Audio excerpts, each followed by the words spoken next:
بنی اسرائیل کل بتایا تھا، اس سے مراد حضرت موسیٰ علیہ السلام کی قوم جس میں آپ پیدا ہوئے۔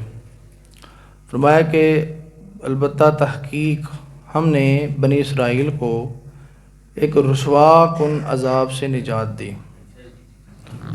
رسوا کن عذاب یعنی کہ فرعونیوں کی جو غلامی تھی، فرعونی جو ظلم کرتے تھے ان لوگوں کے ساتھ، ہم نے ان کو نجات دی اس سے۔ آگے اللہ نے اس کی وضاحت بھی فرمائی کہ وہ عذاب کیا تھا، وہ من فرعون سے، یعنی یہ بات پتہ چلی، ایک ذرا بات سنیے گا دھیان سے، من العذاب المہین، اللہ تعالیٰ نے فرمایا کہ ہم نے عذاب مہین، رسوا کن عذاب سے نجات دی، من فرعون یعنی کہ فرعون سے، یعنی اللہ نے وضاحت فرمائی۔ اس کو عربی میں کہتے ہیں من بیانیہ، من یعنی کہ جو وضاحت کرنے کے لیے آتا ہے لفظ من فرعون یعنی کہ فرعون سے نجات دی۔ پتہ چلا کچھ لوگ انسان ہونے کے باوجود عذاب ہوتے ہیں۔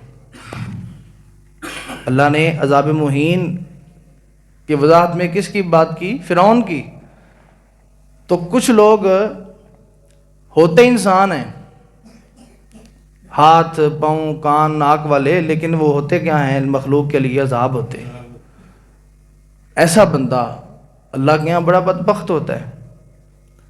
نبی علیہ السلام نے ارشاد فرمایا کہ قیامت والے دن اللہ کے ہاں بدترین وہ شخص ہے کہ جس کے شر سے لوگ پناہ مانگے، جس سے لوگ پناہ مانگے۔ وہ بندہ بد نصیب ہے، بدبخت ہے جس سے لوگ پناہ مانگے، کیونکہ اللہ تعالیٰ کو فضیلت تو اس بات کی ہے کہ بندہ اللہ تعالیٰ کی مخلوق کو کتنا خوش رکھتا ہے، اللہ تعالیٰ کی مخلوق کے ساتھ اچھا سلوک کرتا ہے۔ انسان آپ کی طرف سے کبھی بھی پہل نہیں ہونی چاہیے، ظلم نہیں ہونا چاہیے، زیادتی نہیں ہونی چاہیے۔ ایسا نہ ہو، بعض بندے بڑے جناب شوق سے اور بڑا خوش ہو کے کہتے ہیں جی میں آ گیا نا، پھر پتہ میرے ہوندا کھلوندا نہیں، پھر میں آ گیا نا میرا پھر پتہ سوں، میں آ گیا نا، مطلب یہ کہ یعنی کہ آپ یہ کہتے ہیں کہ تیرا وجود اتنا تکلیف دے ہے کہ تیرے آنے پر بندے ٹھہرتے نہیں۔ ہاں، انسان کو ایسا ہونا چاہیے، انسان بیٹھا ہو بولے نہ بھی، لوگ اس کے پاس بیٹھ کر خوش ہو جائیں۔ ایسا انسان کو ہونا چاہیے، نہ کہ جناب کہے جی کہ میں جناب بس میرے ہوندہ پھر کوئی بندہ بہندہ نہیں ہے، میرا پتہ سو پھر میں جدو بولنا وہاں، مطلب آپ کی بولی میں پھر کوئی بندوں والی بات نہیں ہے کہ آپ کی بولی سے لوگ بھاگتے ہیں۔ جب بھی بولو اچھا بولو، پیار والا بولو، بیٹھو محبت سے بیٹھو تاکہ لوگ آپ کے ساتھ بیٹھ کر خوش ہو جائیں۔ نبی علیہ السلام کو اللہ نے فرمایا اے میرے حبیب، اگر آپ ترش مزاج ہوتے، اگر آپ کا مزاج سخت ہوتا، لنفدوا من حولک، آپ کے گرد لوگ کبھی نہ بیٹھتے۔ لیکن حضور کی شان تھی، حضور کا اخلاق یہ تھا، مسلمان بھی آپ کے پاس بیٹھتے تھے، کافر بھی آپ کے پاس بیٹھنا چاہتے تھے، عیسائی بھی آپ کے پاس بیٹھنا چاہتے تھے، یہودی بھی آپ کے پاس بیٹھنا چاہتے تھے، اور ایسی ایسی احادیث موجود ہیں کہ یہود نے آ کر نبی علیہ السلام کی قدم بوسی کی ہے۔ تو ایسا جو ہے وہ حضور علیہ السلام کی سیرت مبارکہ سے جو سبق ملتا ہے کہ انسان کو خوبصورت ہونا چاہیے اس کا اخلاق۔ فرمایا انہ کان عالیا من المسرفین، دو صفتیں بیان کی اللہ نے فرعون کی۔ فرمایا ایک تو فرعون متکبر تھا، ایک صفت اس کی یہ تھی عذاب، یعنی یوں سمجھے اللہ نے بتایا کہ وہ عذاب کیوں بنا ہوا تھا لوگوں کے لیے۔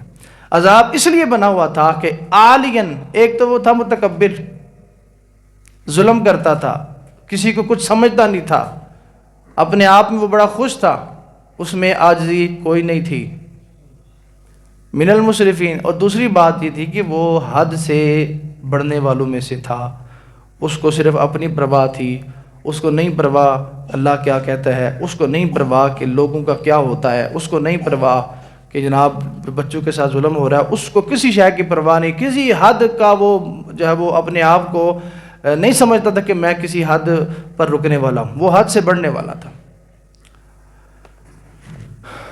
شیخ شرف الدین یحییٰ منیری رحمۃ اللہ تعالی علیہ آپ فرماتے ہیں فرعون اور ہمارے اندر فرق پتہ کیا ہے؟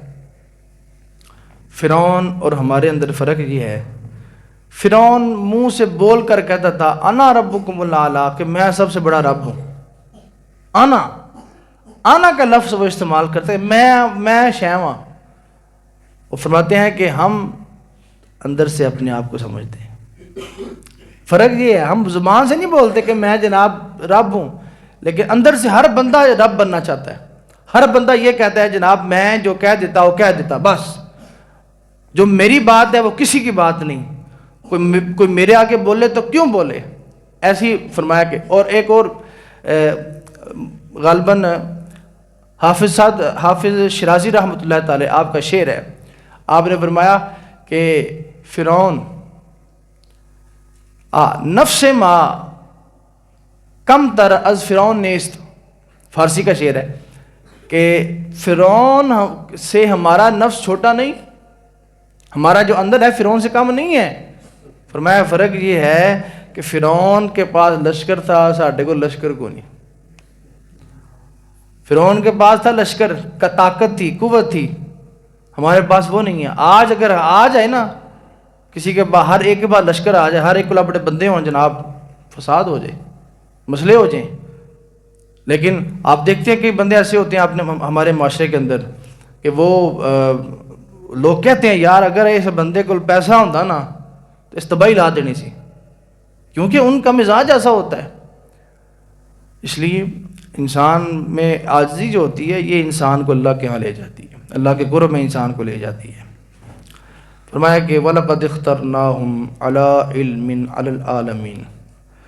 فرعونیوں کی غلامی سے نجات مل گئی بنی اسرائیل کو، اب ان کا دور شروع ہوتا ہے. انہاں دی واری کہ اے جا کے اگے کی چن چڑھن دے.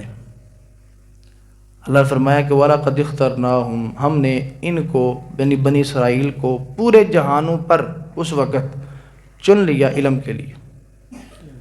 جی ان کو ہم نے چن لیا، ان میں موسیٰ علیہ السلام کو بھیجا جناب، ان میں جناب اس وقت آگے پھر ان کی شریعت چلی.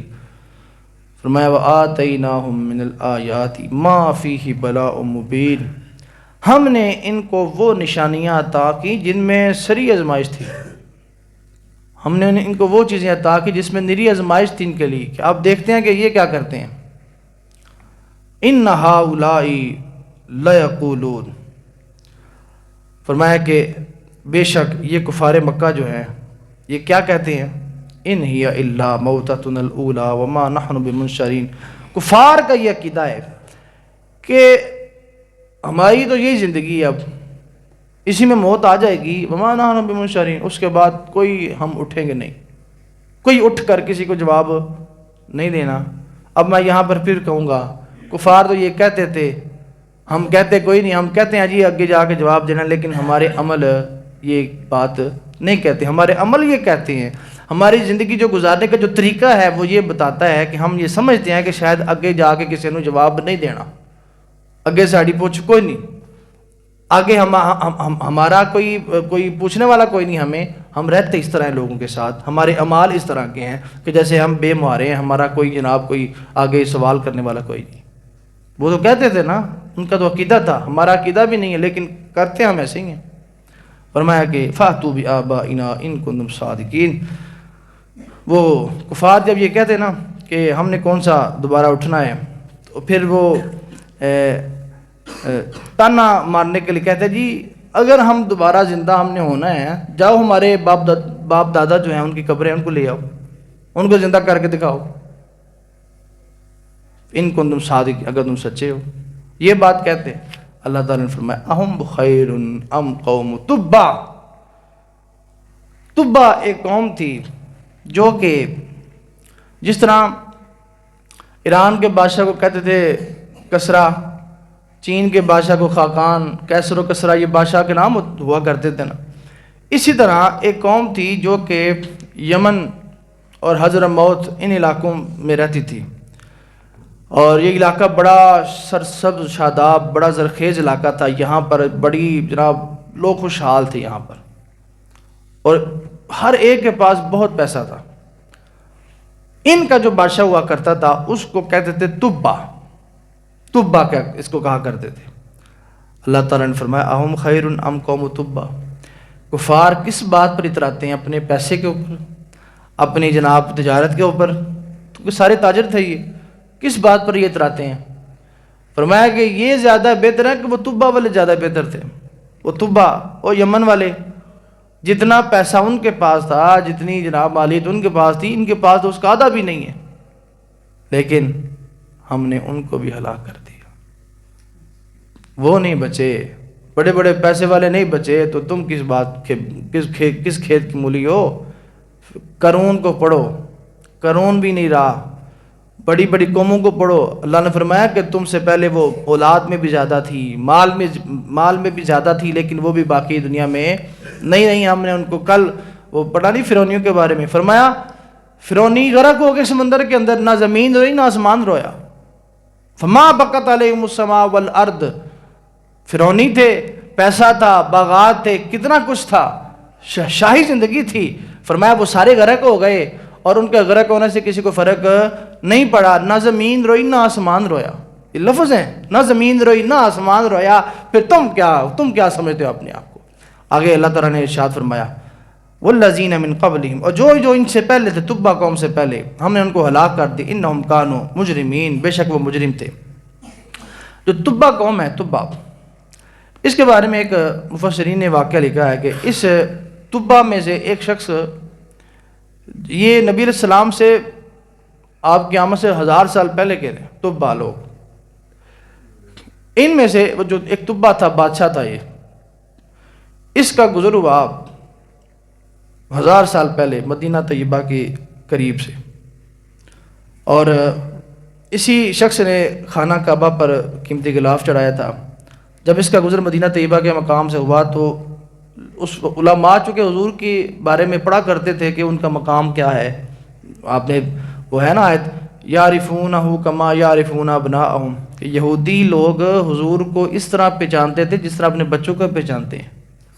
قرآن یعنی ان کو اتنا پتہ تھا حضور کا، ایسی نشانیاں تھی حضور کے بارے میں، وہ ایسے جانتے تھے کہ یہ آخری نبی کی یہ نشانی ہے، ایسے پہچانتے تھے. تو اس قوم کے علماء نے اس کو بتایا کہ یہ وہ جگہ ہے مدینہ طیبہ جو اللہ کے آخری نبی کا مسکن ہوگا. تو اس نے وہ جو مدینہ طیبہ کی جو ہوا تھی اس میں اس نے بڑی کشش اور جاذبیت محسوس کی. تو اس نے نبی علیہ السلام کے آپ کی بارگاہ میں ایک خط لکھا. اس وقت 1000 سال پہلے اس نے خط لکھا، اور وہ عالم جس نے ان کو بتایا تھا اس کو، اس نے کہا کہ بھی تیری اب سے ڈیوٹی ہے، یہاں پر تم لوگ آباد ہوگے، یہاں پر رہو گے، تم میں سے ہر ایک آگے اس کو منتقل، اگر تمہارے دور میں آگے وہ نبی تو ان کو میرا یہ خط دے دینا، اگر تمہارے دور میں نہ آئے تو اپنی اولاد کو یہ خط دے دینا، تمہاری اولاد کے دور میں نہ آئے تو وہ اس کو نصیحت کرے کہ اپنی اولاد کے کو یہ خط دے دینا میرا، حتیٰ کہ یہ خط کہاں پہنچ جائے نبی پاک صلی اللہ علیہ وسلم کی ذات کے. 1000 سال گزرنے کے بعد جب نبی علیہ السلام مدینہ طیبہ تشریف لائے تو ابو ایوب انصاری رضی اللہ تعالی عنہ، جن کے گھر پہلی دفعہ حضور کی اونٹنی مبارک رکی، چونکہ اختلاف ہوگا حضور کہاں رکیں گے، تو حضور نے فرمایا جہاں یہ اونٹنی جا کر رکے گی وہیں پر جناب حضور کا قیام ہوگا. وہ اونٹنی جا کر رکی حضرت ابو ایوب انصاری رضی اللہ تعالی عنہ کے گھر کے باہر، اور ابو ایوب انصاری رضی اللہ تعالی عنہ یہ اسی عالم کی اولاد میں سے تھے. تو ابو ایوب انصاری رضی اللہ تعالی عنہ نے نبی علیہ السلام کو وہ خط پیش کیا جس میں لکھا تھا کہ وَإِن لَمْ أَدْرَكَكَ فَاشْفَعْ لِي وَلَا تَنْسَنِي يَوْمَ الْقِيَامَةِ فَإِنِّي مِنْ أُمَّتِكَ الْأَوَّلِينَ، کہ اے اللہ کے آخری نبی، اگر میں آپ کی بارگاہ میں نہ حاضر ہو سکوں، آپ کے زمانہ میں نہ ہو سکوں، نہ پا سکوں، تو مجھے قبول فرمائیے، میری قیامت کو شفاعت کیجیے گا، مجھے بھولیے گا مت، مجھے میری شفاعت کیجیے گا، میں آپ کی امت کا سب سے پہلا امتی ہوں. 1000 سال پہلے میں آپ پر اسلام لا کر اسلام قبول کر رہا ہوں. تو یہ تبا قوم جو تھی یمن والی، اور یمن کے ساتھ حضور کو محبت تھی. نبی علیہ السلام نے فرمایا ہم ارق القلب، یمنی لوگ بڑے نرم دل ہوتے ہیں، بڑے اچھے دل والے ہوتے ہیں. نبی علیہ السلام نے یمن کے بارے میں یہ بات فرمائی. اللہ پاک ہمیں عمل کرنے کی توفیق عطا فرمائے.